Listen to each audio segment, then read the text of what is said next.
Can I have my rod back now? Hey, don't rush me here. If I don't get this squared away now, it'll just cause you trouble later. I appreciate the effort and all, but do you seriously think we'll actually catch a Therian here? Beats me, but the first mate hasn't met a fish he can't catch. Huh. Eisen's really that accomplished of a fisherman? Old Man Tenny sounds like he was a real goofball. Definitely. He used to say the weirdest things while we'd be fishing, just to make me laugh. Like what? Oh, it was all nonsense, but it was funny to me. Silly stuff like, Papero, Popero, Pippity-Poppity-Poo. Yeah, that's silly, all right. Those two look like they're having fun. If you truly admired the fishies, you'd never dream of doing this to them. No matter how tasty the bait, it's a poor trade for a barbed hook in the lip and a cruel death in the unforgiving air. I don't admire fish. Fish exist to be caught and eaten, as far as I'm concerned. Can't argue there. Raw, boiled, or grilled with a little salt. You can't go wrong. Oh, and if they're nothing but food to you, even their wretched squirms of agony can hold a kind of beauty. Hey, Eisen, how about a competition? Let's see who can catch the biggest fish. Don't be ridiculous. Fishing is a solitary battle. It's about meditation and self-control. Ooh, aren't you the philosophical one all of a sudden? But I suppose. I can't deny I really want to put this rod to the test. Yeah, I know that feeling. Whenever I find a good sword, there's nothing I want to do more than to swing it. Sure enough. There's just something about good equipment that gets the blood pumping. Yeah. Although in my case, it's usually more like blood spurting. A bit too much blood either way, if you ask me. Listen, we're fishing no matter what. Wouldn't a competition be better for getting that blood of yours pumping? Fine. You're on. But we both know already how this is gonna end. You can plan all the victory speeches you like, but fishing is like life. Doesn't always go the way you think it will. You ready? Let's do this! At what point did the Therian hunt turn into a contest? Hey, Velvet! I've got your rod all set up for you! This thing could even catch a whale if you wanted to. The rest is up to you. Now get out there and fish up a big one. A Therian, you mean? Might as well give it a shot. It's not like anyone else remembers what we're here for. Oh, something's pulling the line. Stay calm. Fishing isn't about strength, it's about timing. Oh, okay. Got it. Here it comes. You ready? Damn right I am. I'll fillet it before it can even land. If it's a Therian, don't you dare kill it. Now!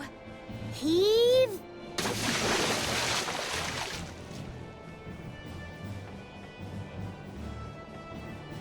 Well, what do you know?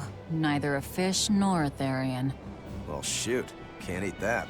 Oh, It looks like it fit you though, Laphicet. Why don't you try it on? I concur. Maybe it'll bring out his unique personality. my unique personality, huh? See? What did I tell you? It looks great on you, Laphicet.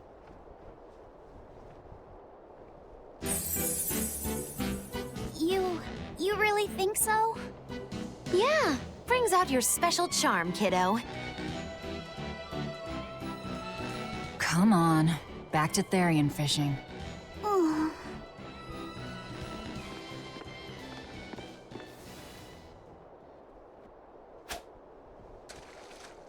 Hey, you don't need to take it so seriously. I have to catch the Therian. Maybe then Velvet will see me for who I am. Not a bite. Oh, quit your grumbling. Who was it who said fishing doesn't always go how you think it will? Spoken like a true, heartless pirate. Oh, hey! I've got something!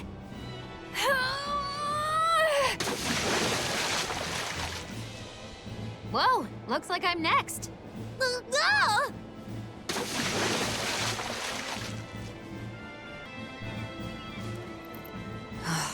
Not a single decent catch. I think it's decent. Huh?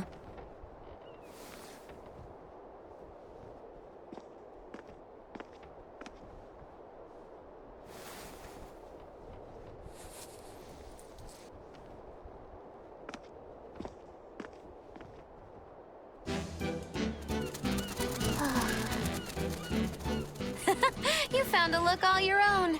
Ah, the vagaries of youth. You don't take half measures, do you, kid?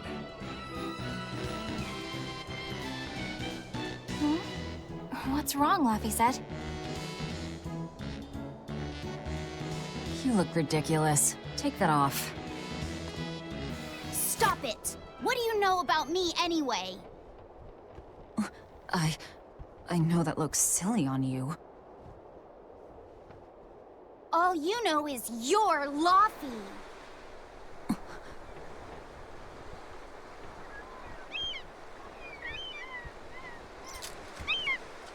Hey, Velvet, something's pulling on your rod. Huh? Oh, It's a big one. Give it everything you've got. I know what I'm doing!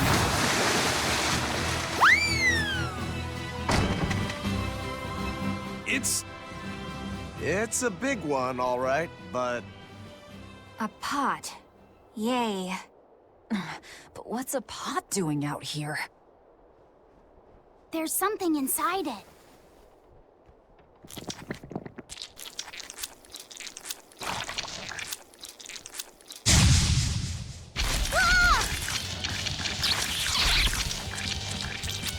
An octopod? I wish they'd stop making those noises. Watch out! They're armed to the squeak, and they're... Phew. That was scary. Be more careful before you approach a suspicious object. You think Laffy would have stayed back? That has nothing to do with this! Hold on. There's something else inside.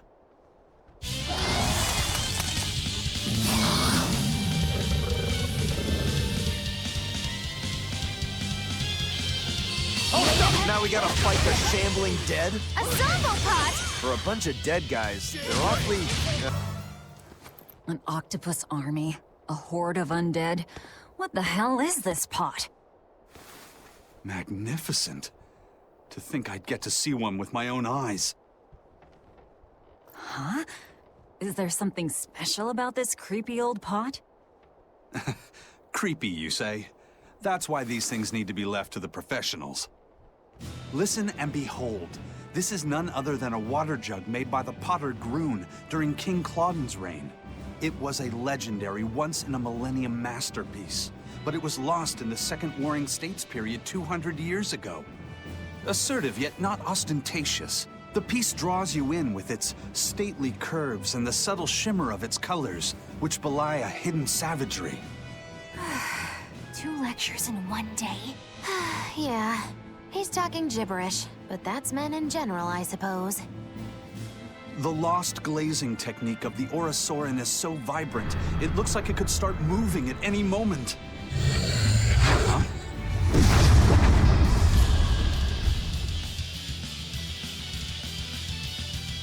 Oh, and start moving it did. Look out! The pot's a demon! Whatever you guys do, make sure you don't smash it! So, can I slash it? That's even worse! Spirit release! You wronged me! Here's your justice! Fight in order! Take this guy! Crack this! Take this guy! I say! I shall help you! There's trouble! Armor crusher! Form 7! No escape! Thermal skewer! No escape! Clear leg! Invigorate us!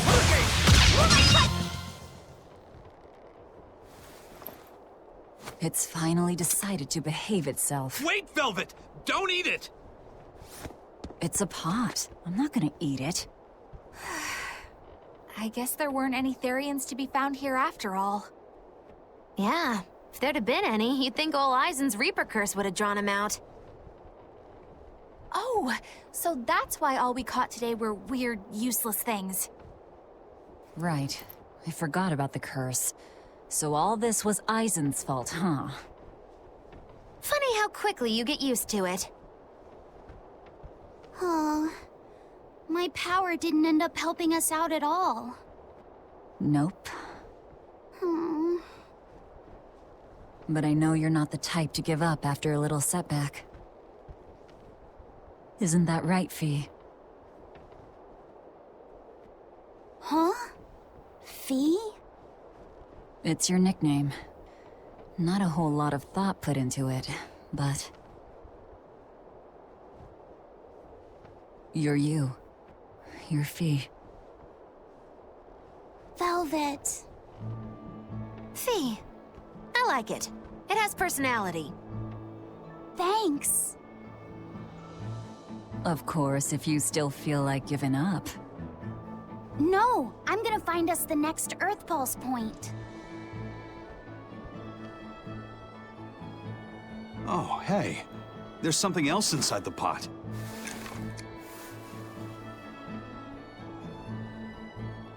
This golden luster, it's orichalcum! I get it now. This must be where that ship sank all those years ago. The one Kurogane told us about. Hell yeah! Kurogane might actually be able to make me an orichalcum sword. Nice find, Aizen. You too, Laphicet.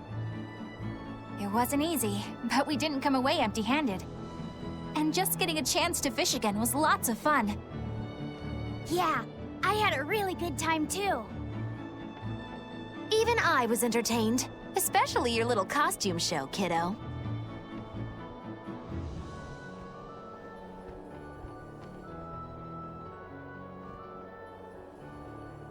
The sun's going down soon.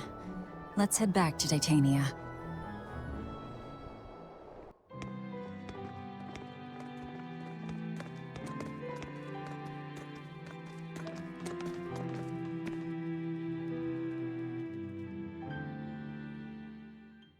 Oh, hey, Velvet. You don't mind if I give Kurogane that orichalcum you fished up, do you? Doesn't matter to me. But do you really think you can make a weapon with that? I don't know. What does the expert think? Conventionally, no, it's impossible. But when has convention ever stopped a demon? I won't argue that. We're dealing with the hardest metal in existence. But I'm ready to cast aside all doubt, to focus everything on forging my greatest creation. If anybody can do it, it's you. Good luck, Kurogane. Yeah, best of luck. If you can make Rokuro stronger, you'll be helping me out too. Have you been practicing your dove impression, Velvet? What? No. Now, a performer in Magilu's menagerie has to be more diligent than that. What if we're stopped at a checkpoint and the guards ask you to perform a trick? If that happens, I'll show them my trick where I devour an entire witch faster than the blink of an eye. Oh, that would be a sight indeed. But seriously, if you ever want some magic tricks up your sleeve, let me know and I'll teach you some. Just 10,000 gold each. Laphicet, I spy! I can't, Kamawana. I've got stuff to... I spy with my little eye. Something that starts with V. Okay, I'll try. Is it... Velvet? No fair! How'd you do it so fast? Wait, Kamawana, I'm sorry. You don't have to cry. Poor Fee. What else do they have in common? What are you up to? I'm compiling everything we know about Earth Pulse points, starting with what the ones in Ward Forest and Palamedes have in common. I'll compare those points with the ones that didn't have any Therians. Then, I'll factor in everything I currently know about the Abbey's deployments. Once that's done, I'll match all that information against what we know about the locations Laphicet was able to sense. When that's completed, we should be able to tell which locations are more likely to house a Therian. You're really going all out, aren't you? Must you sound so incredulous? If you're going to do something, then give it your all. There is no other way to live. Right. I'm counting on you then. I'm not doing this for you. This is for me and for Laphicet. Do you even understand why that boy's trying so hard? Yeah, I do. Hey, what do you say we track down another Therian? Sure. From what I can tell, the next closest Earth Pulse point is near the center of Midgand. Midgand, huh? The capital's not far from there. I wonder how things are now that Griffin's gone, though. Only one way to find out. Maybe so, but Eisen's not here, you know. You're right. I haven't seen him in a while. We should probably ask Benwick where he wandered off to. Yeah. Hold on. There's a letter here. On pretty cutesy stationery, too. Let's just have a quick look-see. As the cold turns bitter and the snow piles up on the mountains, I cannot help but think of you and hope you are in good cheer. As for myself, I am the same as ever, although I recently acquired a rare item that I shall be sending your... It's rude to read other people's letters, you know. Yeah, but how else are we supposed to find out whose it is? Does it say who the sender is? Uzfamewu Wexov. Who the hell is that? Probably someone on this island, if I had to guess. Hey! Anybody lose a letter? Do any of these folks look like the type to write a fancy letter? Point taken. It could be one of the pirates. Why don't we go to the docks and ask around?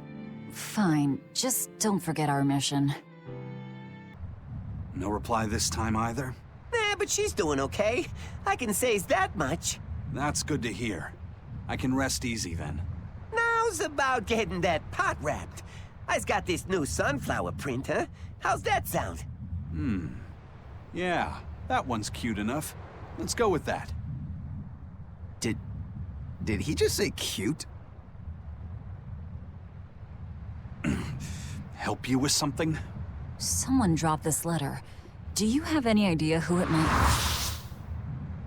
You didn't read it, did you? Wait, it's yours? We didn't read it. Much. You really didn't read it? No, of course not. Put this letter in with the package. Who's got it? When you ship with the Turtles Express, rest assured your mail is in good hands.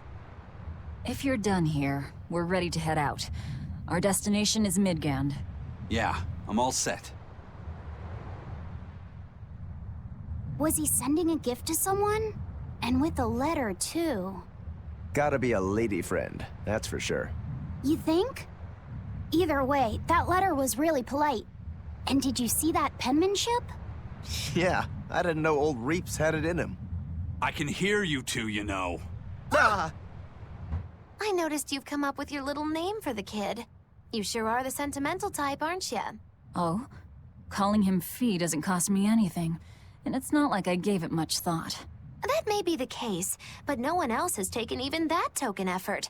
And in doing so, I wonder if maybe you were trying to encourage him to be his own being. After all, one requires a name before he can consider his own identity. Having been given a name, he realizes he is his own entity, separate from others, and a certain formless essence comes to life inside him. And you're the one who set that process in motion for the kid. Whether you intended to or not, you changed him from a puppet into a living being. So what's your point? I've been with you since the start of this journey, haven't I? Wouldn't kill you to give me a nickname, would it? I've never really thought of us as being that close. And besides, you just forced your way into the group. Come now! I know you've got a bigger heart than that! Surely you have it in you to give a nickname to a dear friend! We're not dear friends. And even if we were, I'm not good at nicknames anyway. Please, I'm begging you! Okay then. Moggy. Oh, come on, that's so obvious. Can't you put some heart into it for your dear friend? Fine. Lou. Do I look like an old man to you? You're not even trying! Okay then. Witchy McWitcherton. Interesting. Well, if I had to rank it against 1,000 other nicknames, I'd probably put it at number 1011. A nickname needs to have charm. It needs to leave a lasting impression. Sure then. Hattie. Now you're just saying what you see! Book skirt. That's not any better either! Ms. Creepy Eyes. That's just an insult! Look, no nicknames based on what you see, and especially no slandering! Lil Miss Witch who smiles around you but stabs you in the back when you're not looking. Hey, that's personal information! Look, I told you. I'm not good at coming up with nicknames. Forget it! I should have known this wouldn't work! Aizen, what happened to those octopuses? Dial and Kurogane took them to the kitchen. They said they were going to make dinner for Kamoana. They're going to feed demons to her? A Therian needs malevolence to survive. That's why they carried them off alive. What do they plan on making? Octopus ink pasta with takoyaki and fried octopus on the side, and Hellavesian octopus carpaccio. Do they have a takoyaki pan here at the prison? Kurogane hammered one out with some iron, along with a large pot for the pasta. Still looking like that? Takoyaki would hit the spot right about now, though. Octopus ink pasta, huh?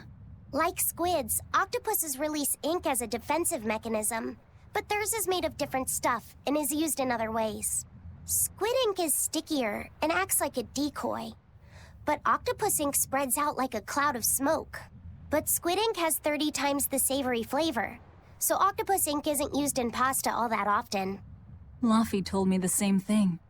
He said that's why octopus ink pasta isn't very good. Luffy said that? Yeah, so I ended up not making it for him. But I wonder... I guess it doesn't matter, since I can't taste it now. I'll taste it for you then. So make me some octopus ink pasta sometime, all right? All right, and I'll be sure to make some that doesn't come from demons. Hey, who did Aizen send that letter and cooking pot to, anyway? I don't want to think about it. That walloping still stings. You've got to be curious, though, right? Maybe. It was serious stuff. Whoever it is must be important to him. A lover, maybe. Aizen's lover. A child wouldn't be happy with that cooking pot, and a man wouldn't want it wrapped up so pretty. A young woman with Aizen's tastes, then. He'd be bound to fall for a miraculous match like that, right? I don't know. I bet she's that girl with the yellow umbrella. You really have a thing for her, don't you? I do not. That's not what I mean. Then pray tell, what do you mean? Huh? Eavesdropping, Eleanor? How unseemingly rude of you. Besides, Luffy said is free to like whomever he chooses. You're one to talk about eavesdropping, Moggy Lou. Anyway, it's just that the sunflower design on the wrapping reminded me of her. Now that you mention it, but does it really matter? He has someone to write to in any case. True. I can't help but feel a bit envious. What a nice way of summing it up, Velvet. So you were eavesdropping too, then? Say, what do you think about Aizen? Oh, so that's the kind of guy you're into, hmm? Huh. Not what I'd expect, but... No! I just feel there's something different about him. The way he picks presents, the objects that catch his eye. Oh, is that all? Boring. No kidding. All men have some kind of particular interest, big or small. I suppose that's true, but he seems a bit, shall we say, overly obsessive? Now that you mention it, he does have a tendency to ramble on about various topics. And it's not just the items he collects. There's more to it? Every weekend, he eats curry for dinner, and every time we go into port, he docks at the 3rd bollard. Come to think of it, I heard the galley crew complaining that he always needs his pasta cooked exactly the right way. And when he needs a new outfit, he always goes to the same tailor and returns with identical clothes and boots. It all has to be exactly the same size and in exactly the same color. Turtle says he's very nitpicky. Sounds like he's not so much picky as he is a pain in the ass. But I do see a different side of him now. I thought pirates were all rough and filthy, but it seems they can be quite meticulous. Not much of a reassessment.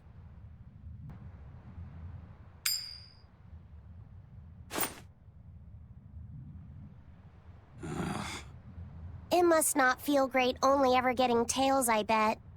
Nah, I don't really mind that much. It's way too late for me to start letting that bother me. Yeah, but wouldn't it be nice to get heads at least once? Hell, I know I'd like to see that, and I bet Laffy said here does too. Yeah, I do. Right? That's why I've brought something a little special. Ta-da! What's so special about that coin? It looks identical to the one Aizen already has. The front side does, yes.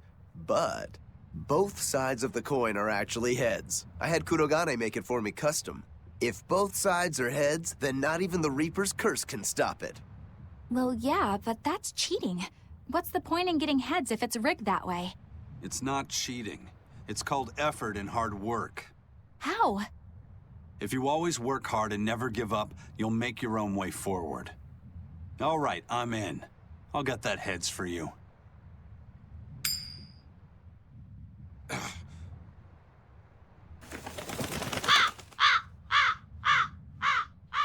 What? That crow just flew off with the coin! Those birds are attracted to shiny objects, I suppose. Damn it! I can't even win against a crow. Don't sweat it. I figured something like this might happen, so I had a backup ready. Go on, give it a shot. You'll show that curse who's boss this time. All right, here goes.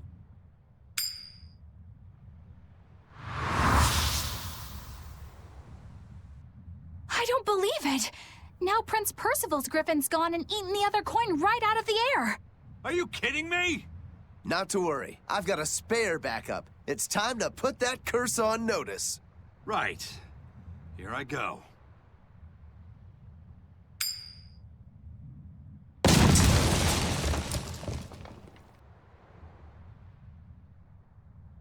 You gotta be kidding me. Reaper's curse or not, does it really have to go this far over a damn coin? It's fine, really. I had a feeling it'd turn out like this. Well, I sure didn't. Yeah, me neither. May I ask you a question? What? You're an Earth Moloch, yes? Why live on the sea when your kind sinks in water? I live on the sea because I'm an Earth Moloch. I'd be curious to hear more. Ifrid used to go on about how we should accept what we were born with. But one time he joked about the idea of a pirate who couldn't swim, and he laughed and laughed. I wanted to clobber him right then and there, but it wouldn't have changed the fact that I can't swim. I didn't want some predestined elemental affinity to control who I was. Instead, I underwent tough training to overcome it. Well, I guess that's one way to approach it. Did this training of yours bear any fruit? Well, as soon as I stepped into a river, a big flood brought down a landslide from the mountains and swallowed me up. Then, when I tried going into a lake, the seaweed suddenly multiplied and tangled around my body, nearly drowning me. And then finally, when I tried jumping into the ocean, a huge whirlpool formed with me at its very center. The Reaper's curse at play? As far as I'm concerned, my Earth affinity and my Reaper's curse aren't much different, in that they've both shackled me since I came into being. This is about pushing and challenging the constraints I was born with. So, did you eventually learn how to swim? Pretty much, yeah. As long as I never let go of my portable life preserver. Oh, Hey, Eisen, is there, anything we can do about the Prince's hawk? Griffin, I mean.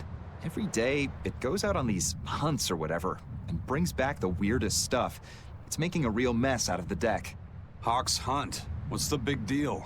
Well, yeah. At first it was bringing back good stuff like seaweed and fish, things we could cook with. Sure, I was glad for a while. But then it started to escalate. Now we're talking 150-kilo ambercants and 350-kilo killer swordfish that it's catching. That's not a bad thing, is it? It just means more to eat. It is when they're being dropped from the sky onto the deck. Especially those killer swordfish and razor-sharp bills. What if somebody gets run through by one? Can't you just warn the prince that his bird needs to be more careful? Yeah, we could, but he looks so happy watching his hawk. I hate to spoil it for him. Yeah, the prince looks so happy whenever Griffin is flying free. He kept grinning and asking Grocky all nice-like if he wanted to fly some more. Grocky? That's what Kamawana kept calling Griffin. She says she came up with it by combining Griffin and Hawk. This is probably the first time in the prince's life that he's tasted any freedom. His whole life, he's only done what duty dictated of him. Letting Griffin fly was his first free act. To the prince, Grocky's an extension of who he is. So what are we going to do? Nothing, really. It's not like it really hurt anybody. But it's punctured some major holes on the deck. I'm sure even the prince knows when to rein it in. Let him have a little fun. He deserves it. I don't know about all that. I'd say the prince is letting his newfound freedom get the better of him. Hey, I was just up on deck and it looks like Griffin's caught an elephant tuna this time. An elephant tuna? That's the really big tuna that can swallow a killer whale whole, right? That almost sounds like a demon to me. Yep, huge fish, gills like elephant ears. I saw it myself. From the looks of it, I wouldn't be surprised if it was a demon.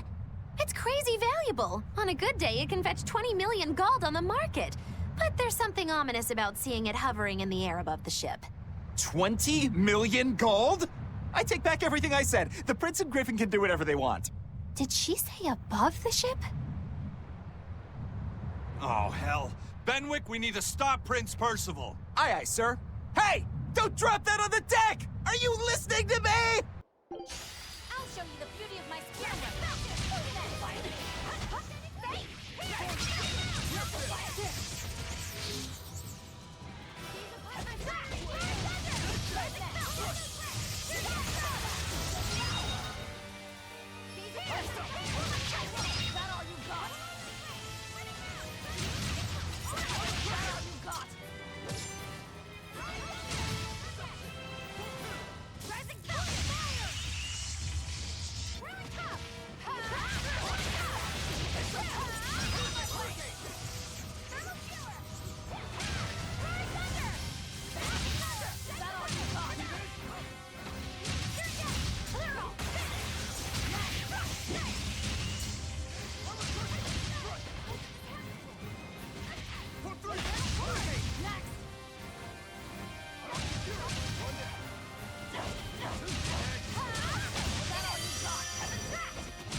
The boss has given me a message for you.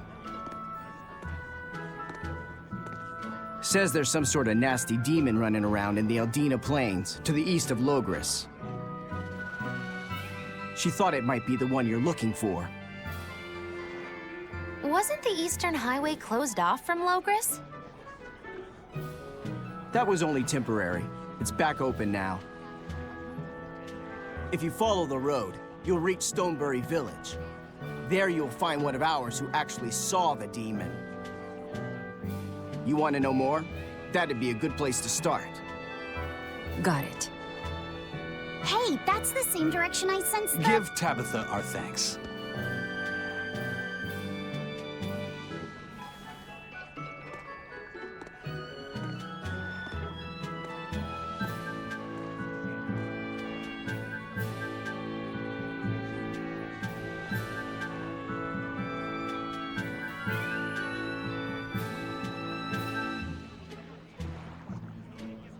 It's looking more and more like we're on the right track. We ought to go check out that Bloodwing story. Then let's start by going to Stonebury. Hey, Eisen, did I say something wrong back there? No. I just didn't think we needed to give the Bloodwings any information for free. Huh? He means the Earth Pulse points, kid. We're the only ones who know about them. But aren't we on the same side as the Bloodwings? We're not enemies with them. But I wouldn't go so far as to call them our friends either. That's just how it goes in the underworld. Things can change at the drop of a hat. A poison hat. But how are they supposed to trust us if we don't show them trust in kind? That messenger knew our faces, even though we'd never met. He was here waiting for us, even though we hadn't told anyone where we were going. You're right. We hardly know the first thing about them, and yet they seem to know every move we make. They could easily sell us out if it struck their fancy. They'll work with us as long as we're a useful ally in their resistance against the Abbey. But the more tricks we can keep up our sleeve, the better.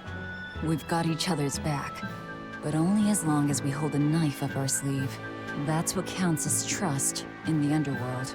That sounds terrible. But at least you can trust that Tabitha's cooking will be tasty. Can't argue that. This This is everyone's first time to Stonebury, right? Why was it blocked off? Demons? No, there was a great tornado on the Aldina Plains that swallowed up a whole merchant caravan. Hundreds gone in an instant. The cooling of the climate is causing bouts of odd weather.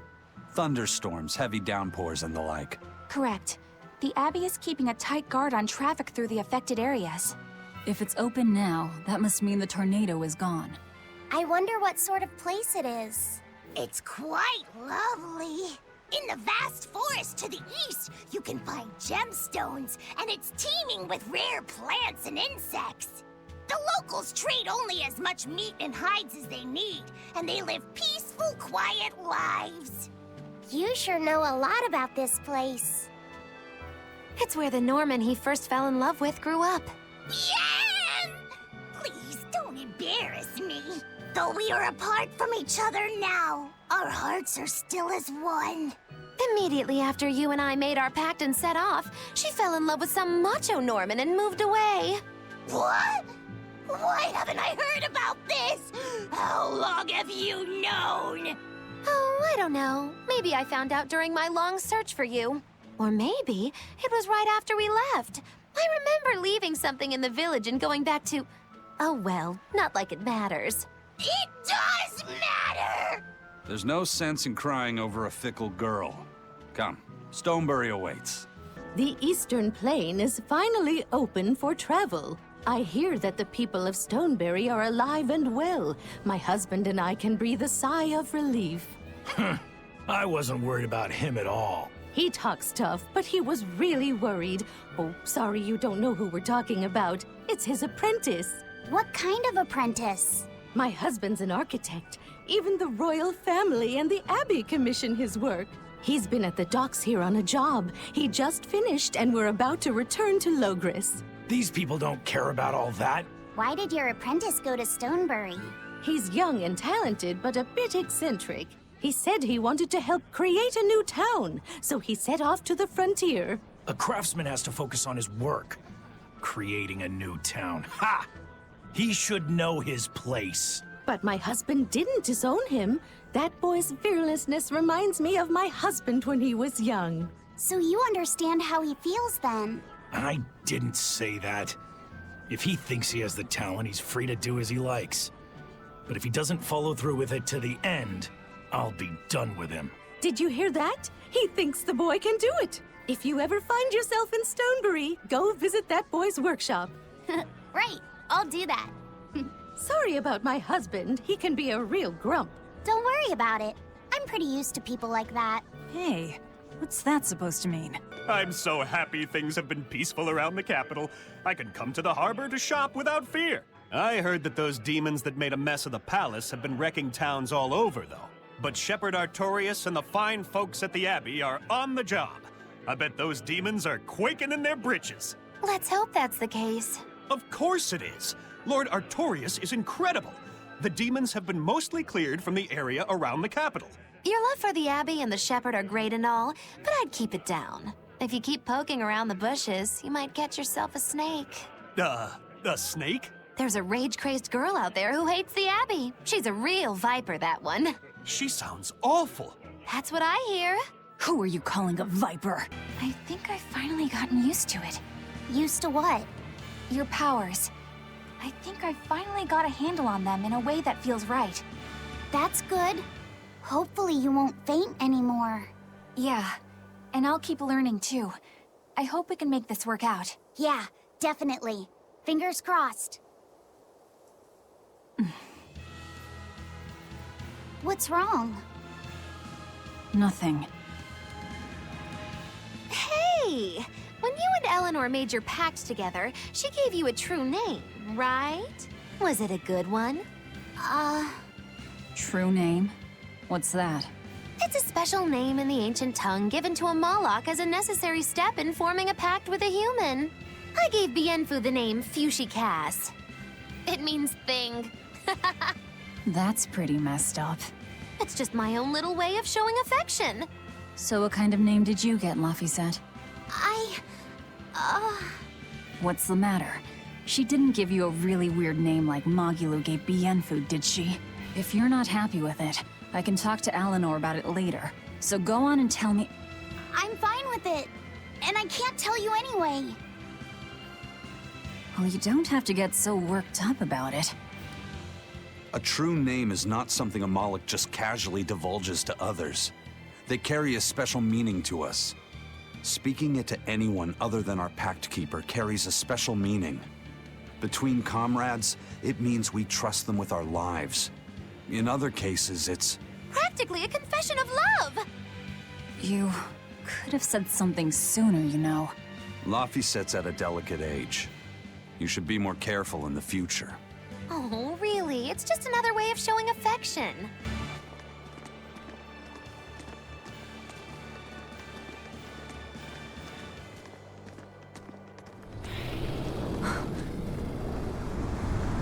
Whoa! A dragon.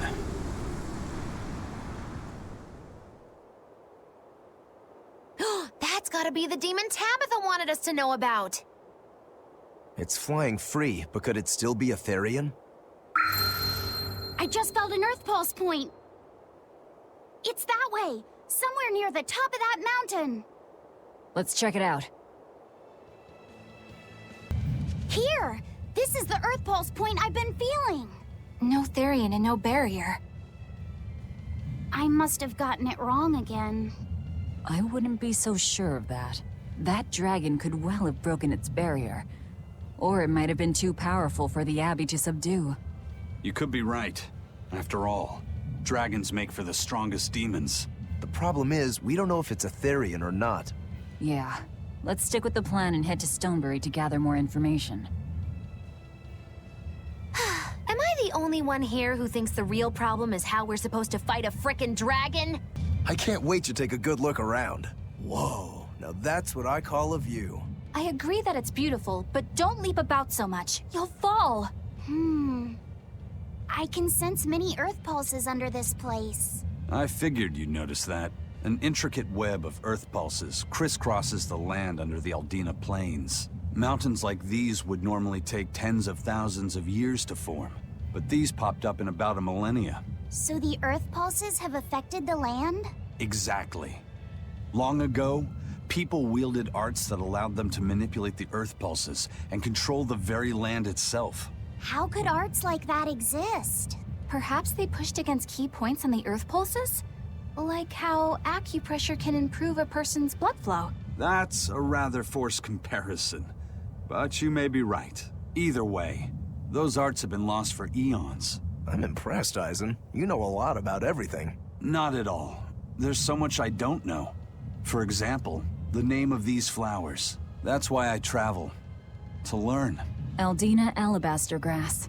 That's the name of this flower? Yeah, but if in some cultures they symbolize kinship. The bonds between people. Kinship. Huh. I'll remember that. You and your brother taught me something new today. I'll never forget either. I don't think we have a chance.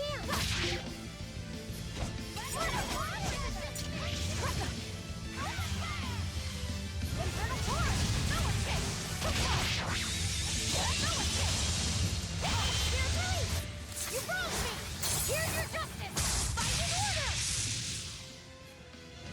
Ready, mount! Ready, mount! Drop forward!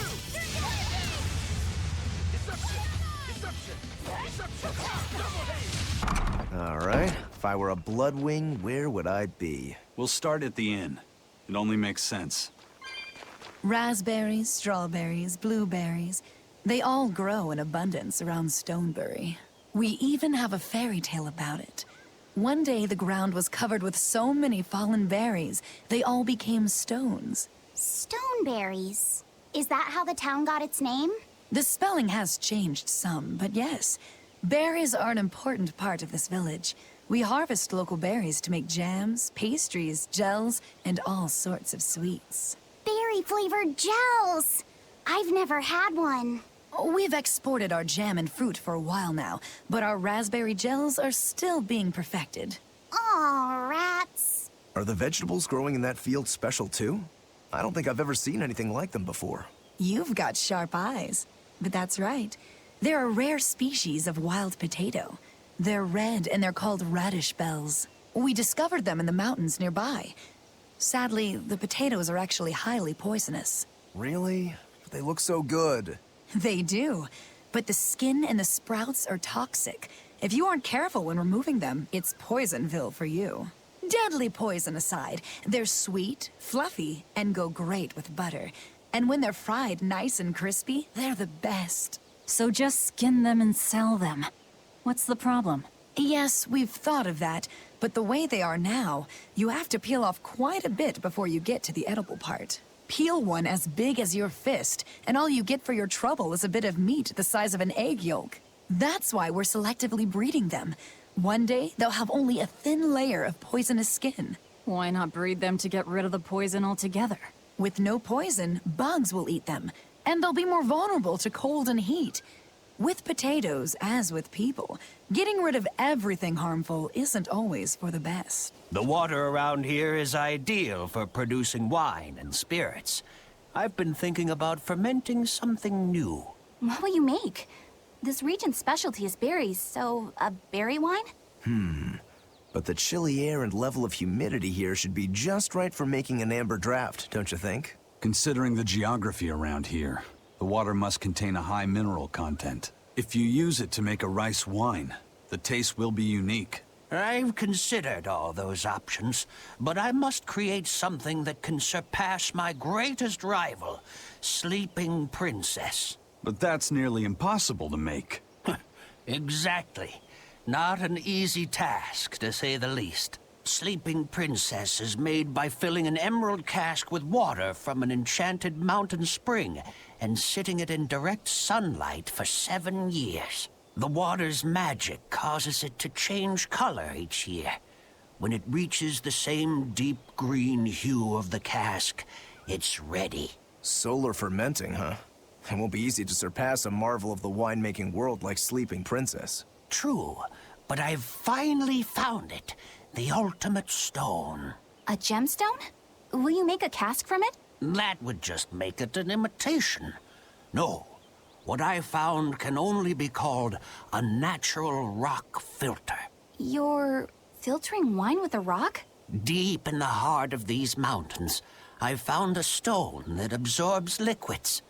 I tried using it to filter a berry wine. The taste of it was unbelievably crisp and bright. It preserved the luscious richness of the berries, while adding a clarity that left me breathless. I call it Pure Land wine.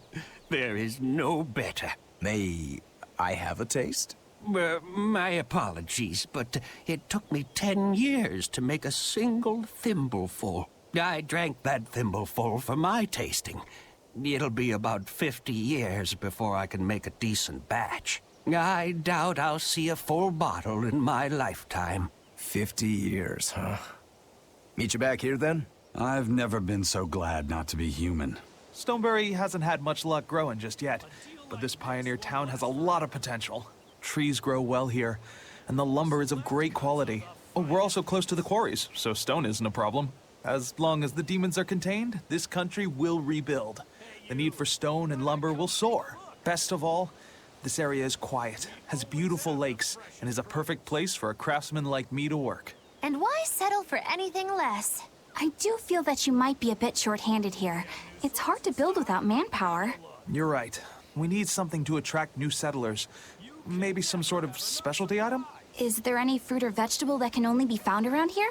There is a type of potato called the radish bell that we grow, but it's got a few, quirks. If you want to attract people, you should just ring a bell. Come to Stoneberry, where the money grows on trees. A bell tower, huh? That might actually work. We can even use local stones for the bell. The Stoneberry Stone Belfry. It won't work. Huh? Try hitting a rock. Doesn't ring. Ah, how could I have missed that? I'm still such a novice. My master taught me better than this. Think before you build. That's what he always said. I need to do better and not sully his name. Yay! I found so many blueberries! What are you gonna do with all those? Make jam? I'm going to feed them to my chickens. That way they'll lay eggs with purple yolks. What? You know that won't work, right? It sure will. The color of yolks change depending on what a hen eats. My grandma taught me that. Actually, we always feed our chickens corn. Is that why their yolks are yellow? What are you gonna do with purple eggs anyway? Tourists are coming from the capital again, right? I bet they've never seen purple eggs, so I figure I could sell them for a lot.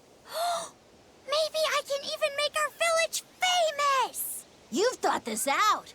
But will they really sell? You know what they'd make, right?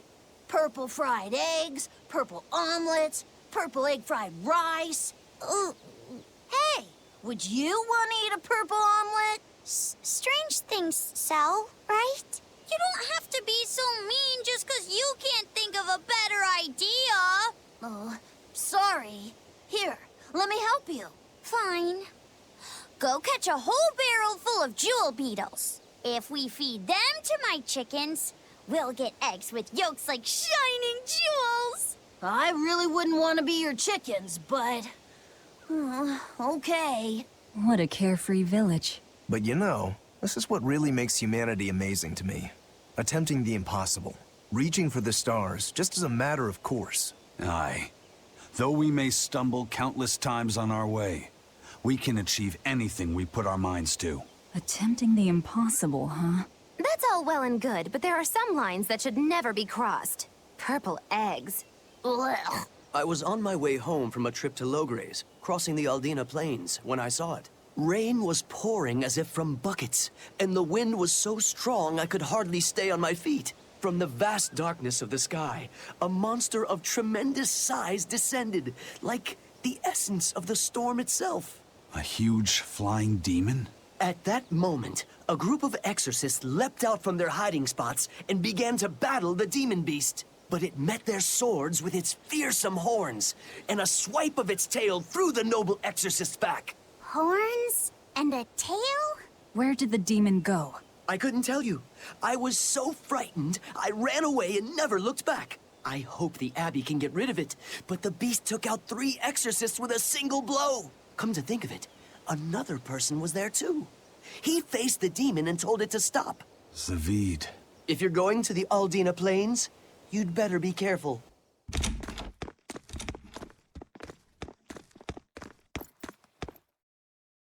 Zavid. Well, hello, sailor.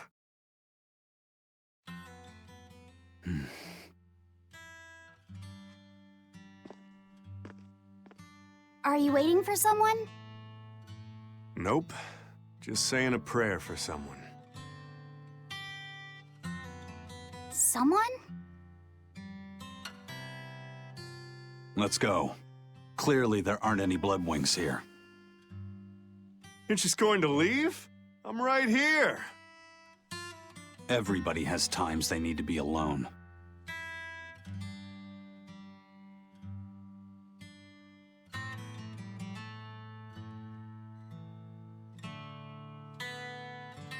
Fee. Right. Coming.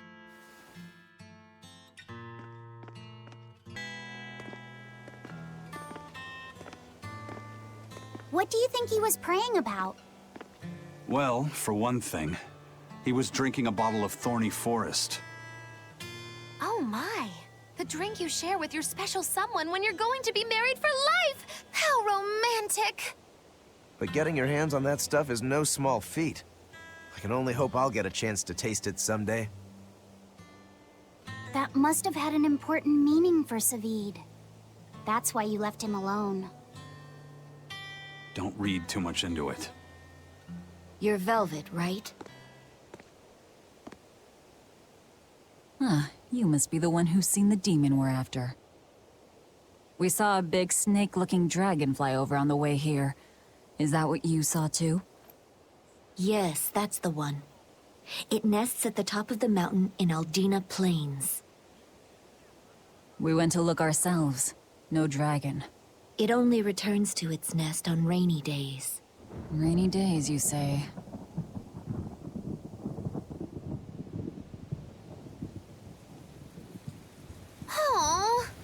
Look at what you went and made the weather gods do! This doesn't bode well. Not at all! Thanks. We'll give it another shot. Hey there. Our meeting like this must be Providence, meow. We're in a hurry. Save it, cats. All the better, meow. I've just stumbled upon a perfectly nifty piece of stone just for you. What's it for? That's not a geoboard, is it? Bingo! I dug it out of some ruins, meow. They were made by Norman Meowny years ago for surfing along Earth pulses, but I can't use it, so I figured I'd pawn it off on someone else who could, meow. Wait, Norman made this? That doesn't exactly inspire confidence. Don't be so mean! We're capable of exceptional things! Sometimes. When a Norman speaks their own name, the board springs to life and whisks its masters away at top speed. They'll even plow right through weak demons. You can say it's our masterwork, even if we sorta stumbled on it by accident. Huh. Well, then I apologize. So we can ride this as long as we have Bienfu with us, right? Well, kind of. Do you have to use your true name to activate it? Not my true name, no. My Norman name. Wouldn't that just be Bienfu? No. Norman have a separate name that goes something like Norman so-and-so. It's almost more a title than a name. Often the name has something to do with what they're good at. Something like attack, or chain, or aqua. Right. You could say names like Bienfu and Grimoire are more like stage names. I actually don't know Bienfu's Norman name, but I can't wait to find out. What is your name, Bienfu? Come on, out with it. We're in a hurry. Norman Brave. Whoa, look at that! Wait, Bienfu. Your Norman name is Brave? That is so deliciously absurd! Why do you think I've never told you before, Behead? At least the board works, meow. And if we get on this board, it'll move us around? Well, about that. The board propels itself by pushing against Earth pulse flows. To do that, the board needs information on the flows, but this one here's a completely blank slate, meow. First, you need to find the geotrees in each area. They serve as a conduit between the surface land and the Earth pulses, meow. Once you've actually located a geotree, you can record that area's Earth pulse data into your geoboard, meow. Got it. This area's geotree is right over there, meow. All right then. So long as we find more geotrees, we'll be able to use the geoboard to travel much more quickly. Well, that's going to come in handy. Yeah, and it's a lot of fun to ride, too. I could get used to this. I'm so worn out. I feel like I had to sprint the whole way here. Huh. It seems like operating the board saps a lot of energy from Bienfu. Even still, this board gives us a strategic advantage. Brave here will just have to bear a little exertion now and then. Yeah, Brave. Buck up. I believe in you. Be brave. Ah! Stop calling me that!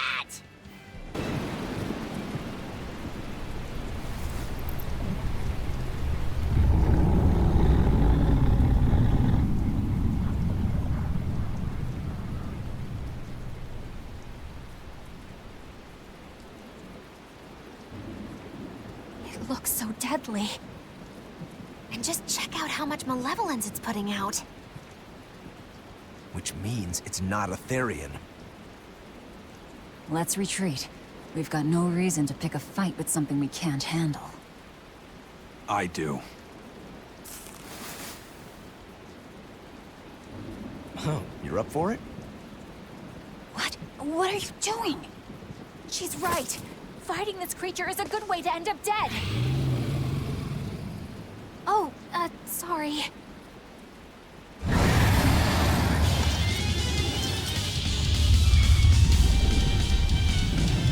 Well, no turning back now.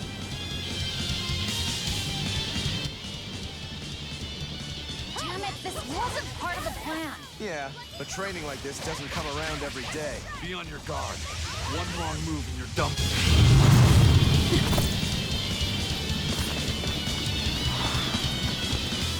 Yep. This one definitely puts up a better fight than your average demon. Is there any hope of actually defeating this thing? I'll do whatever it takes. That's my way.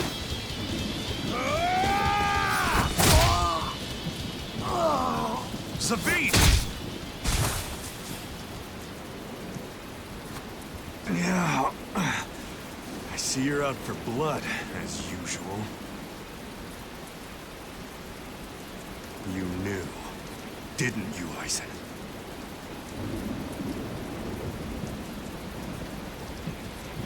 Out of my way.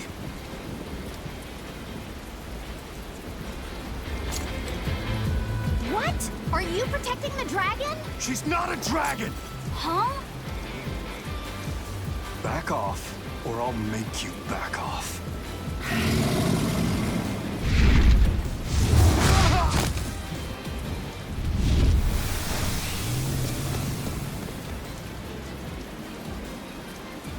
Damn, it got away.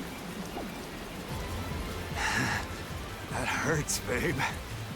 Here we hadn't seen each other in so long.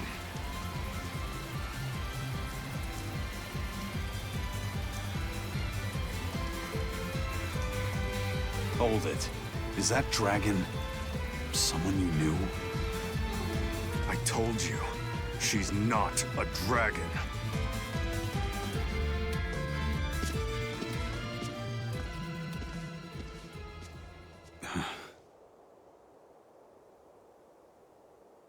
So, it seems old Check Out My Pecs and the dragon have some kind of close ties.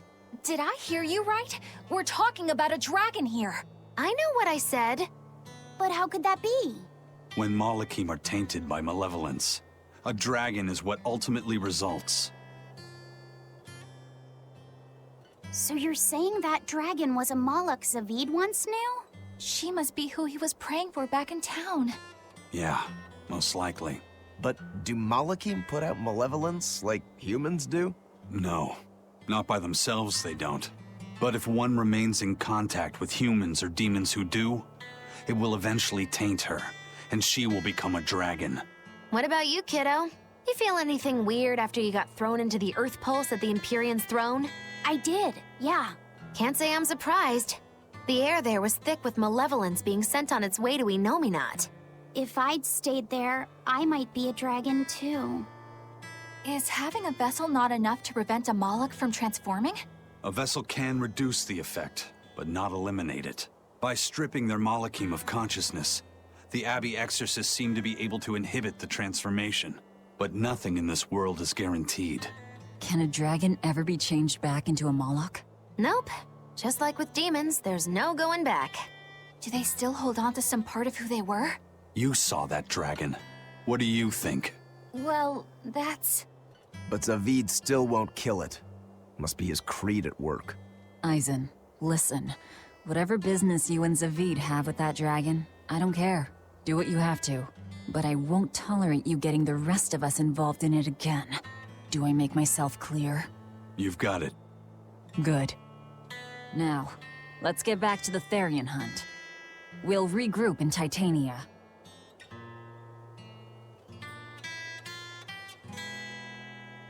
If what Eisen said is true, then could I wind up as a dragon someday? Or Eisen too? I don't know. Toidles, keeping tight circles. Oh, perfect timing, Eisen. I's got a letter for yous. A letter? Did you get a reply to that letter you sent? What's it say? What's it say? I know everything that you've done. Repent for your horrendous deeds, you monster. What did you do, Eisen? No idea. There's no sender written on here either. Who would write something so awful? Who cares? If I gave a damn about other people's feelings, I wouldn't be a pirate. I suppose that's true. Forget about it. What's the status of the other stuff? The Palmier made it just fine. But we've run into some troubles finding the Nordals.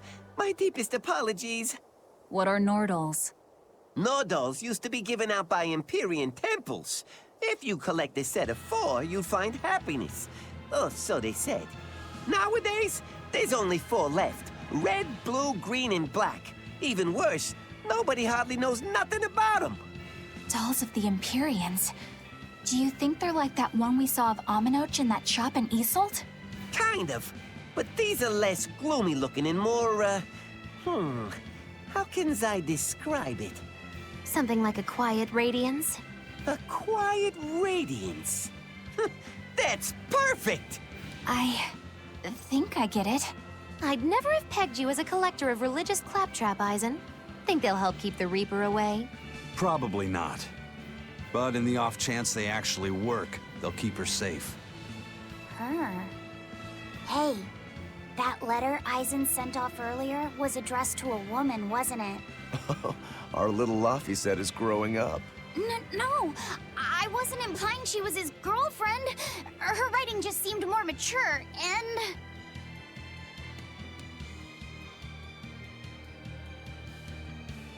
It's nothing like that. She's my younger sister. I didn't know you had a sister. She's the only family I have left. She and I live apart for various reasons. I'm guessing your death curse is one of them, huh? Mogiloo! So that's why. I'd be happy to help you look for those dolls, Eisen. Are you sure? Yeah. Okay, then. Thanks. I saw Benwick and the other crew members get into a serious fight over whether cats or dogs were better. I don't get what the big deal is. I can't believe you could say such a thing! No conflict is more perilous than the one that has dogged mankind since the dawn of civilization! In the shadow of every war are the battles of dog lovers and cat lovers. Between each side lies a divide, maybe not all that deep, but unbridgeable all the same. I'd say we're lucky that the squabble you saw didn't escalate into anything more serious. I had no idea it was such a big deal. So what side do all of you fall on? I am, without a doubt, a cat person. Cats and witches have a long history together. Personally, I prefer dogs because they can cohabit with humans while following rules. But I like cats too, because they're cute. What about you, Rokuro? Shigure liked cats, so I don't. But I like dogs even less. Always wagging their tails for their masters. I feel the same way. Dogs will trade anything for food. Learning tricks, wagging their tails, getting friendly, and in time, even forgetting to howl. I think that's too cynical. Dogs make efforts to please humans so that we can live together. They're friendly and compassionate creatures. Then does that make you a cat person, Eisen? Actually, I like squirrels best. When I lived with my sister, the nearby forest had lots of nice, fluffy squirrels that would let me pet them. This isn't about squirrels. It's about cats and dogs. You have to pick a side. If I had to choose, yeah, it'd be cats. There's something lovable about the way they act, especially when you spoil them. Reminds me a lot of my sister. What about you, Velvet? Cats or dogs? Dogs. They don't betray you. You always have to be so serious, don't you? So Velvet and Eleanor like dogs, while Mogiloo and Eisen prefer cats. And Rokuro doesn't care for either one. That makes you our tiebreaker, kiddo. The fate of this showdown is in your hands. It is? Now that you're no longer the Abbey's dog, perhaps you're thinking of being one for Velvet's column? What has that got to do with anything? We're just talking about which animal we like.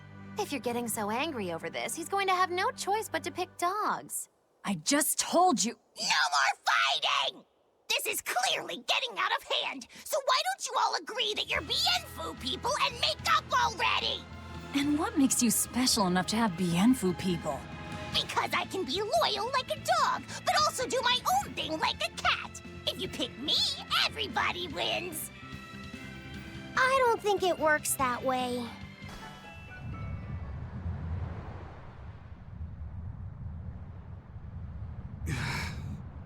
I guess a dragon was a bit much to take on, even for the Reaper.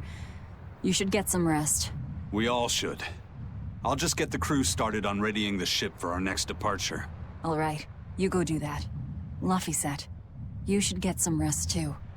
I'm fine. It's more important that I focus on finding an actual Therian this time. I'm going to take another try at sensing the Earth pulse points. You're as stubborn as ever, Fee. Hey, Kuragane, let me ask you something. More complaining, is it? Come on, don't be like that.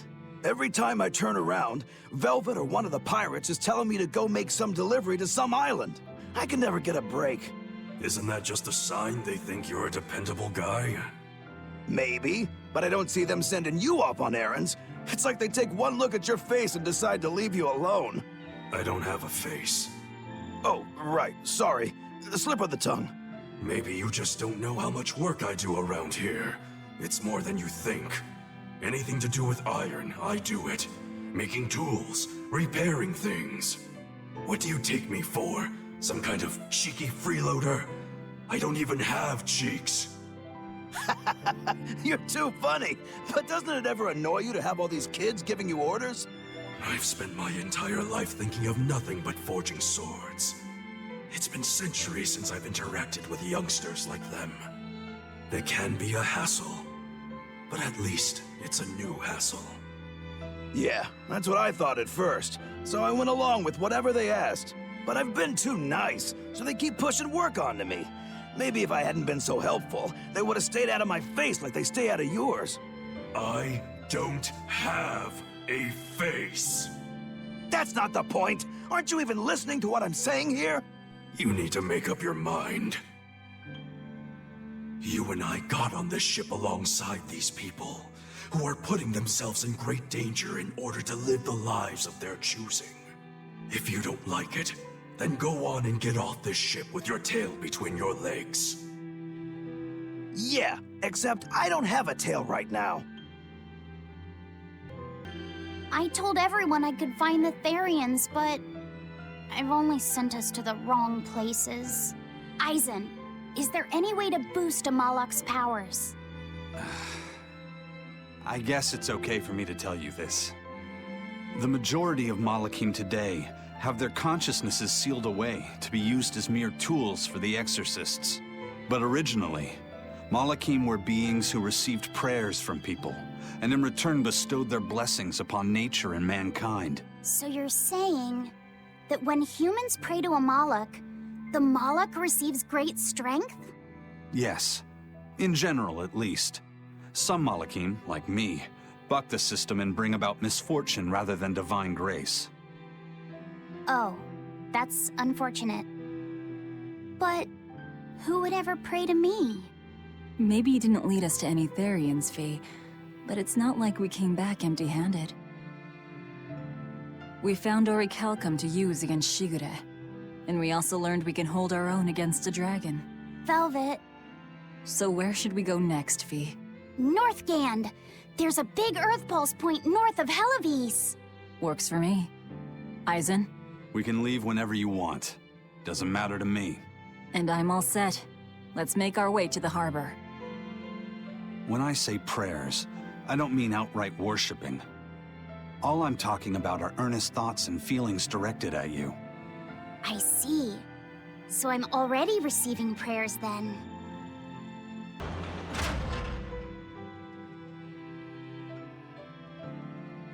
Our next target is north of Helivis, near the Faldi's ruins. In light of everything we know, I'd say it's highly likely we'll find a Therian there. Let's hope. Then we should make our first stop, Port Helivis.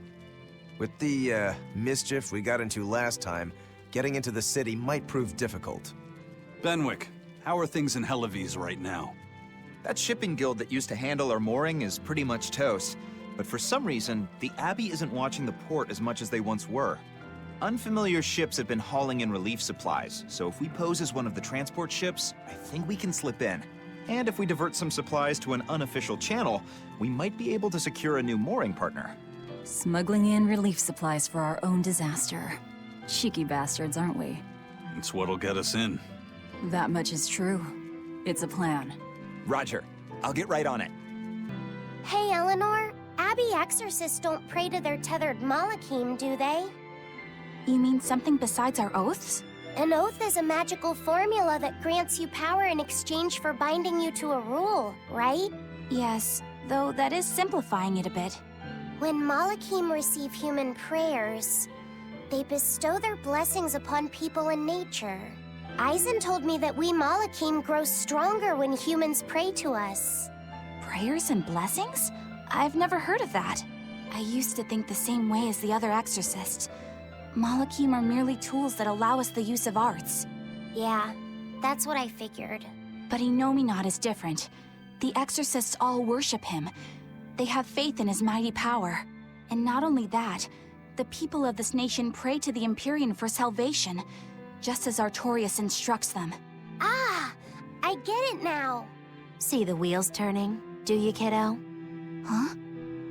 Artorias founded the Abbey within the existing Church of the Empyreans, so that he could direct the people's thoughts towards Innominat. So that even while they lionize Artorias as their savior, they are made aware of Innominat's presence behind him. Everyone starts believing in Innominat. The prayers of the entire world go to him, becoming his power. After the centuries-long decline of Empyrean worship, he becomes stronger than anyone today could imagine. The pieces do fit. Oaths, prayers, blessings, the demon blight. So much in this world is affected by matters of the heart. They hold magical power, both effective and meddlesome. We are truly going up against the rest of the entire world, aren't we? Don't look so troubled, Eleanor. I'm gonna do my best to get stronger, so believe in me. I am a Malak, after all. Oh, Laphicet, you've become so brave so quickly. Have I? But you're still cute when you get embarrassed.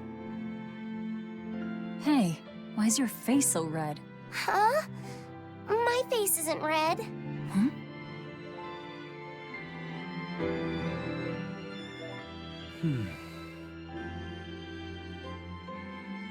Hey, Eisen. What's it feel like to get a letter? I don't feel anything, nor do I want or need to. There's no joy in receiving these things. Huh?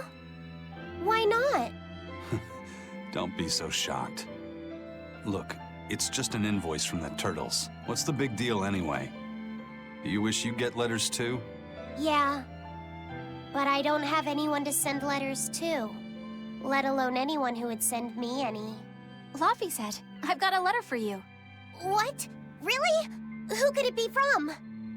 The sender is... Bienfu? Yup!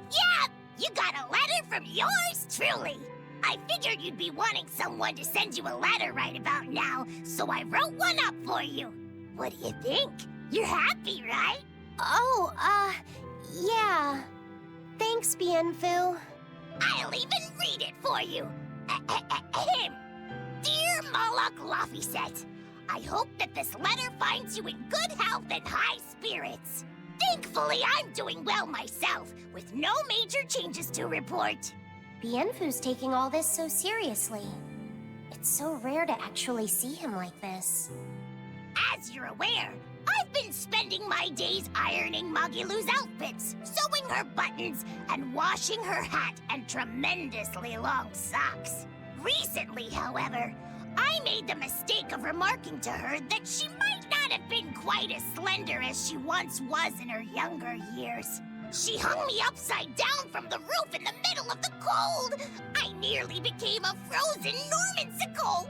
It was so horrible that I couldn't stop my tears from flowing down my little cheeks. Bien! There's the Bienfu we know and love. But all you wrote about in that letter was yourself. And you even read it out loud yourself. That's okay. Thanks, Bienfu. It feels nice to get a letter. That's so kind of you to say. I think I might cry again. We've loaded everything bound for Helaviz. With that much trade, I doubt anyone will suspect us. Any idea who can give us cover for docking? Not anyone in particular, but recently the power and influence of the Helaviz Fishermen's Guild has caught my eye. The Fishermen's Guild, huh? Let's bring them some extra relief supplies. Fuel, drink. And as for the drink... 12-year-old amber draft. The sailors of Helavis have an eye for the stuff. You heard that from Dial, I take it. He's got a sharp eye. He took a bottle in payments, but I say we turn a blind eye to it. We thought we were the best at this kind of thing, but having him around has been a real eye-opener. Okay, but tell him if he takes a second, he'll pay for it. Eye for an eye. Aye, aye. I'll keep an eye on him so that he doesn't sneak off with another bottle. The supplies are loaded. We can make for Helavis whenever you want. That was fast. If we weren't hard workers, we wouldn't be sailors. Eleanor! Oh, what's wrong, Kamoana? She said she had a dream about her mom. When Mommy saw me, she said I looked scary. That she didn't want a scary little girl like me. Your mother would never say that, sweetheart. But how can you be sure? Well, how do I put it? I know because I know. You're just lying to make me feel better.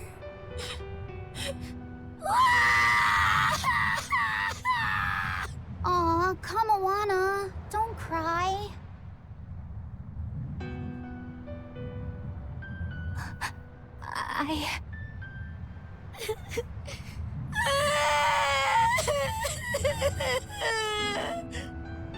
Oh, this is the part I hate about little kids.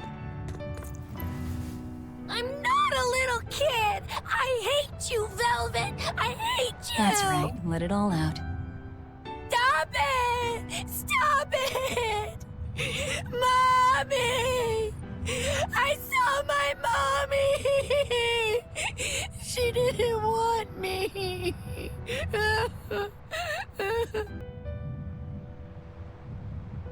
She managed to cry herself to sleep. They're not rational creatures. Sometimes you just gotta let them cry it out. You seem used to it. I guess you could say that. Luffy usually kept himself together when he was younger. But when he was really little, he had times like this every now and then. And on that note, let's take off all we can. My liege, Dial, I leave Kamoana in your care. I'll do what I can, but kids as sweet and honest as her are harder to deal with than corrupt bureaucrats. An outlaw prince and a talking lizard are no replacement for a mother.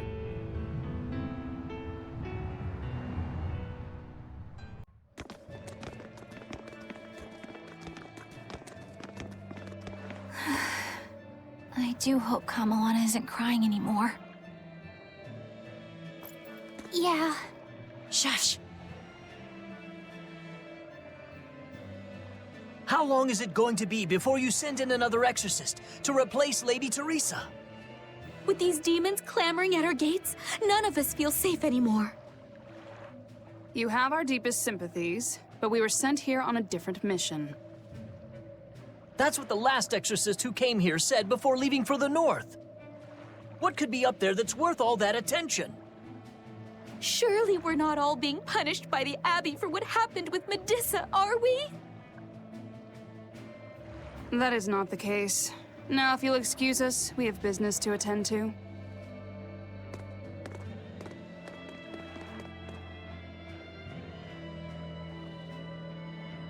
So the exorcists are just passing through town and heading straight north. Odd. This Nordal. It looks a lot like Grimoire and Bienfu, but there's something different about it that I can't quite put my finger on. I agree.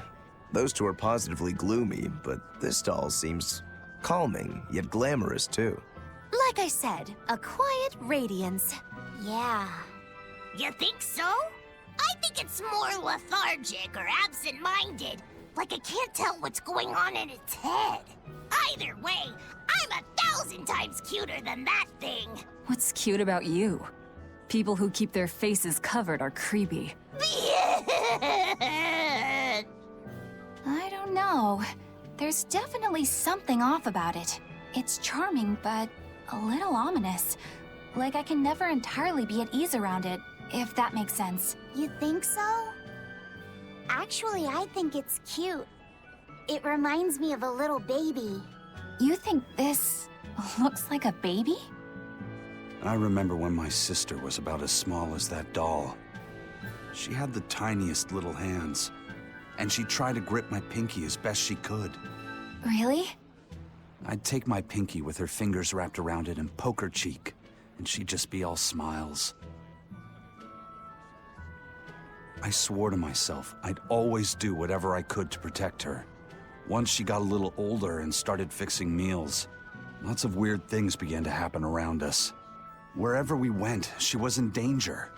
Demons attacked us. A dragon tried to kidnap her. That's when I first realized what it was that I carried. That the cause of all my sister's pain was my blessing, my Reaper's curse. So, you left her behind and went on your search for a way to break the curse. Right. And that's when I met Eifried. It was from him that I first heard about the Nordals. He thought the stories about them were all just baseless rumors. I guess we'll never know for sure unless we gather them all. But What is it? I think something good will happen once they're all together. Why do you say that? Well, because we found this doll, you shared some of your past with us. That makes me kinda happy. So I think we should get the other three, so more happy stuff happens. Hard to argue with you there. Ever since the Calamity showed up, everything's just gone to pot, I say. Calamity? What do you mean? I mean the demon who barged in and made a mess of our fair city. She's a nasty creature of pure evil, with an arm that eats anything that gets in her way. Haven't you heard of her? The Calamity's been rampaging across the whole kingdom, not just here. Scant few have seen her and survived. Huh. You don't say. After the Calamity raised our ships and our port, the shipping guild fell apart, and our trade routes got poached by other ports. It's bad. The town relies on trade to make ends meet. People are abandoning the city, and our streets are no longer safe. Not to mention the demon blight spreading again. Just the other day, a little kid turned into a demon. Just like that. What a world! What a world! What have the exorcists been doing during all of this? Well, Lady Teresa was in charge of this region, but she came up short against the Calamity and got a fat demotion for her troubles. Several new exorcists have been reassigned here, but once they arrive, they all traipse right off to the ruins up north. This has to be Medissa's fault. If she hadn't gone and done something so stupid... Medissa? That's enough. This isn't something for outsiders to know. You're right. Sorry. I'm really worried about what's going to come of this town. It sounds like Hellafeast isn't what it used to be these days. We need to ask around and find out more about what's going on here. Agreed. Especially regarding the Abbey and those ruins. I'm also curious about this Medissa woman. The ruins part makes sense, since the Earth Pulse point might be there. But why do you care who Medissa is? Just a hunch. Something tells me she's worth looking into. You're not gonna look into this Calamity chick? She sounds like a real terror. Yeah, I think I'll pass. I already know plenty about what makes her tick. Are you all right, Madame Eleanor? Don't let those people get you down. I'm fine. Thank you for your concern. But could you not do that thing where you blow air on me to dry my tears? All right, I'll just pat your head then. That won't be necessary either. But really, things are in a terrible state. The town burned, the guild ruined, the Abbey all but gone. It won't be a functioning port for some time. You can't fault them for being upset. They had it real good here until we came along. Those Hellavesians were like spoiled children. How so? Hellawes was once a tiny fishing village. The bountiful northern seas provided plenty enough fish to sustain their trade. But Flamestone gave them an easy way to get rich. And once they got a taste, they abandoned their old craft. And now they're paying the price. But I've heard that the cooling temperature has covered half the northern sea in ice drift, making fishing much more difficult. But the drifting ice carries tiny organisms, enriching the waters where it melts. The fish should be more plentiful than ever. I suppose you may have a point. We're ones to talk after what we did, but taking the easy path, then complaining as soon as it gets hard, that seems... Spoiled, yes. You said it, Laphicet. I think my appetite's getting a little overindulgent, too. That's not a bad thing. Just means you're healthy. Giant squid come to these waters in this season. Should I ask Benwick to fish some up? Yeah, and some normal octopuses, too. This calamity is... us, isn't it? Well, we've been waging war with the Abbey everywhere we go, and now we're about to take it to a new level. If we pull the next Therian off of the Earth Pulse point, it'll likely be Kamoana's village all over again. The same devastation? Ooh. I wonder if there's something worse than calamity that they can call us. This is no laughing matter. People turn into demons in part due to their own malevolence. It's not like they're entirely innocent. But if there's someone out there who's being forced to act as Inominat's mouth, like Kamoana was, isn't saving them the right thing to do? I cannot argue with that, but... You don't have to worry. I'm the one who will devour the barrier. And I'm the one who will do what needs to be done. The demon attacks have ground trade to a halt. But people are slowly starting to fish again. Are you a fisherman, too? Aye. This town got swept up in the recent trade boom. But back when I was a young lad, this was a fishing port through and through. Ever since the shipping guild took over the docks, all of us fishermen got muscled out. Making this a commercial port has helped the town grow. But a lot of people weren't so happy with the guild. It's too bad everyone couldn't just work together.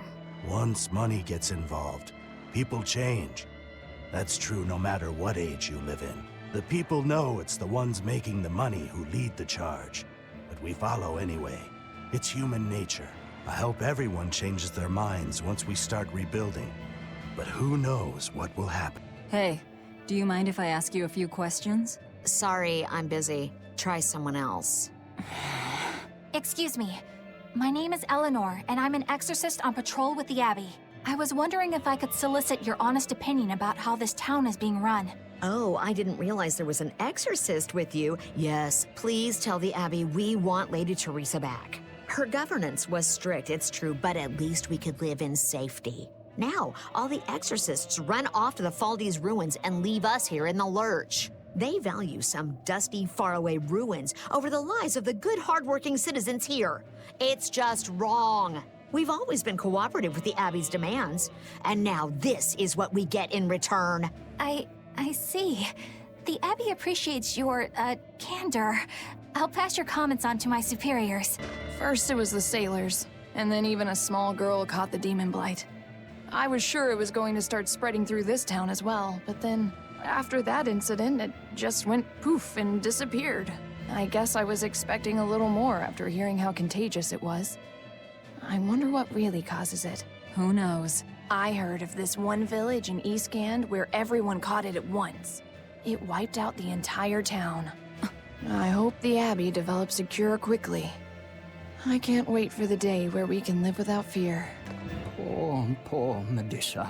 Are you a friend of hers? Yeah, she used to live just down the road from me. Medusa raised her daughter Diana all on her own. And then they up and murdered the girl. Murdered? By whom? The exorcists. Once Diana caught the demon blight, the damned Abbey exterminated her like a rat. How cruel. I felt just terrible, but I suppose there wasn't much else to be done with her. But Medusa, she hated the Abbey for what they'd done, so she barricaded herself inside the sanctuary. She just kept on screaming, all like, demons have feelings too. What happened after that? I wouldn't have been surprised to see her executed. But luckily, she was spared that much. An exorcist stopped the guard who was about to cut her down. Said, don't kill her. She's receptive. Receptive, huh? I think that's their way of referring to her deep faith. Before all this, she was a real devout lady. That was certainly kind of them. Medusa really cherished her daughter.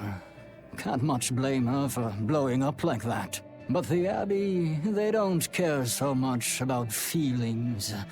Reason is all that matters to them. They don't take kindly to people disrupting their order. If you go north from Hellebes, you'll come upon the Thaldes ruins, which are Abbey property. Mainly, it's used as a checkpoint for hauling ore that's extracted out of Mount Killerhouse. But between you and me, I hear the Abbey also uses it as a prison camp. A prison camp? Are they capturing demons? Heavens no! The demons they kill on sight. No, these prisoners are human criminals. Not long ago, this woman killed someone and locked herself up in the sanctuary. I hear she got hauled off to the camp. Why do you think the Abbey would use the ruins for a prison camp? Who knows?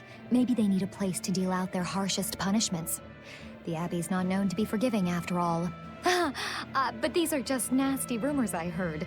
Of course, I don't believe a word of it. Now we have demons rampaging through our towns. Northgan's really had a string of bad luck. The weather's gotten even colder.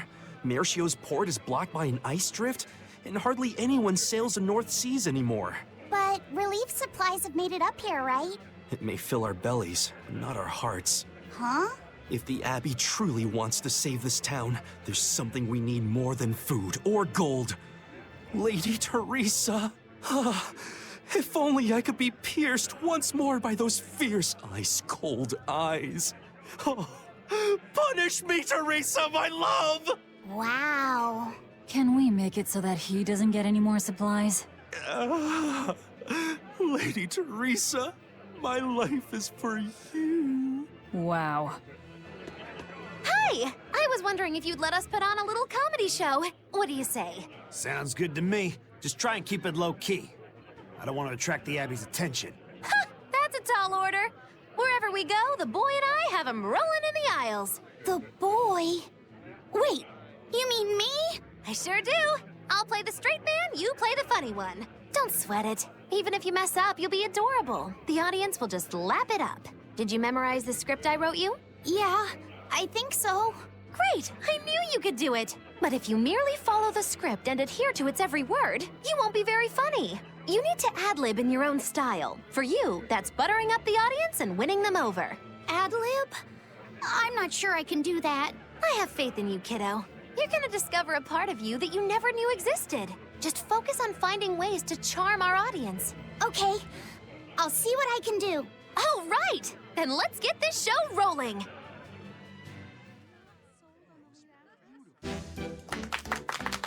Hi there! We're A Boy and His Witch, your partners in comedy today!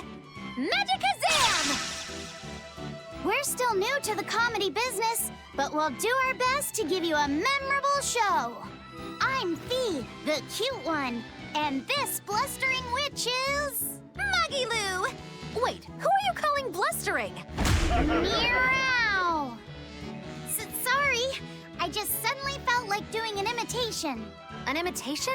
Like, of a cat? Not just any cat, a nearby cat. Meow! You're losing them. Time to go on our charm offensive. Roll with it, kiddo. Every slip-up is just a new opportunity in disguise. See? It's supposed to be a pun on how cats sound and how near is pronounced. I didn't actually hear a nearby cat meow like that or anything. He's explaining the joke? Are you going crazy, Laphicet? What good does explaining a bad joke do? But you told me to ad-lib to try and win our audience over, didn't you? I figured maybe if I explained it to them, they'd get the joke and find it funny. Just stop. Even if they get the joke that way, it's just going to be sad. I don't mind that. I'm not afraid of messing things up. I just want to make sure our audience feels valued. No, you have the right idea, but... I guess I should mention, Moggy Lou's the one who came up with the script. She just made me come and act it out. I don't care if it made the audience happy, you just sold me out! I can't work with you like this. No way! I'd say we got a lot of ad-libbing into our routine today. How was the show? I'll just say one thing. You need a better writer. It wasn't me. It's a book titled Words and Deeds of the Hero King. The king declared, "My people, you must always live with great vigor and hold hope for the world and for our future. Man can turn reason into disorder, but also can we surpass it.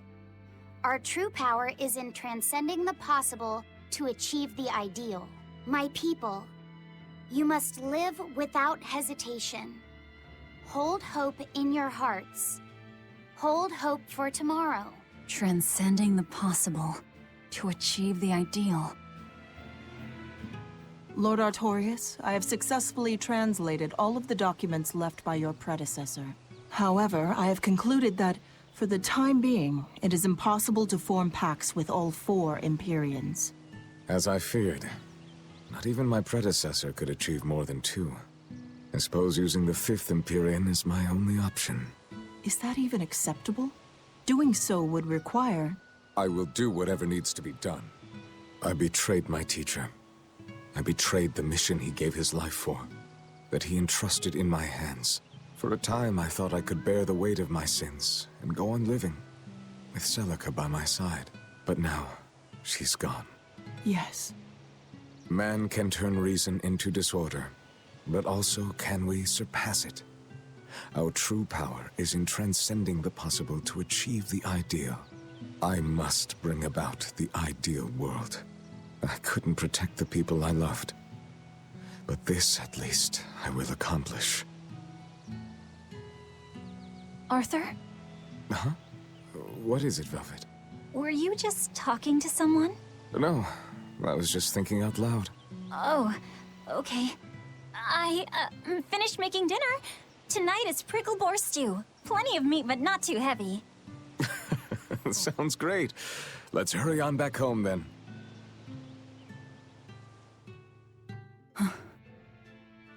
I don't know exactly what all that means, but it kinda sounds nice.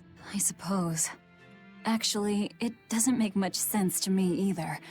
It's too dense for me. I can't believe the demon blight has spread into the city now. Scary times. Well, the one who caught it was a little girl, so they were able to deal with her before anything bad happened. But the problem was that the demon girl's mother tried to hide her. That's only human nature. These are dangerous times. We dare not let our emotions control us. One person's selfishness could endanger the entire community. Oh, right. Thankfully, an upstanding citizen noticed something suspicious and reported the child to the Abbey, but the mother went mad and killed him in retribution. And what makes it all the more lurid is, I heard the man she killed was a fellow she was actually thinking about marrying. The daughter had been dead set against her mother remarrying. You can taste the irony. That's horrible. She had it coming. If there's anything worse than demons, it's people who can't control themselves. So, Diana was a girl-turned-demon who was killed by an exorcist. And her mother Medissa hated the Abbey for it. And the Abbey is using the Faldi's ruins up north as a prison camp. It's a lot like what happened to Kamawana, isn't it? It's natural for a mother to love her own child. To make that a crime... What I'm curious about is the use of the word receptive to describe Medissa. So long as there is one receptive to divine power, Therians shall be forever reborn. If our interpretation of that ancient book is right, it likely means she's receptive to Inominat's power. Meaning they brought Medissa to those ruins where there's an Earth Pulse point, and then they made her into a Therian. That would certainly put all the pieces together, yep. Plus, if this Therian the Abbey created already hates them, that's all the better for us. Yeah, I imagine she'd be willing to work with us. Although, it sounds almost too easy. Did I jinx it? I just jinxed it, didn't I? Probably, but we won't find out until we try. True. Let's head for the ruins. And don't worry, you totally jinxed it. The Faldi's ruins are north of Helaves. The Earth Pulse point is to the north, too. Probably in the very same place. Helaves is... different now, isn't it? Maybe, but you've changed too. True. When I first met all of you, I never could have imagined I would go on such a journey. I could barely even think then. But then Velvet let me keep this compass. And Aizen and Rokuro taught me to be myself. They certainly did. And look at Dial. He's a regular part of the Von Altia's crew now. Even Restless Bienfu and Grimoire are now part of our merry band. Yep. Hey, aren't you forgetting someone? Oh, and the prince and his hawk, and Korogane and Kamawana are with us. Listen, I've got more part in this tale than any of them. Hush. Whatever I'd say, you'd say doesn't matter to you. At last, you begin to understand me. Magicazam. Achoo! Ugh. I didn't think Northgand would be this cold. But Northgand was Teresa's territory. Wouldn't you have been here with her? I think having my awareness controlled meant my senses were dulled as well. I see. But the cold doesn't seem to be bothering Aizen at all. In fact, everyone else seems comfortable here. If you shiver at these temperatures, you'll never make it on the high seas. In my youth, I practiced the blade under the blazing sun and through raging blizzards. Besides, when I turned into a demon, extreme temperatures ceased to affect me. The same thing happened to me. I used to hate winter, so that's some good luck. But what of yourself? You seem to be handling it just fine. I'm freezing, actually. I don't know how you stand it. I loathe the cold more than anything. That's why I've armed myself with a secret weapon. I've stuck thin, yet powerful, Cuckoo brand hand warmers all over myself. I even packed them in my shoes. Really? That sounds amazing. I'm willing to share, if you act like a dove. What? Go cuckoo, like a dove. Please share your cuckoo warmers with me. Cuckoo. You're no velvet, that's for sure.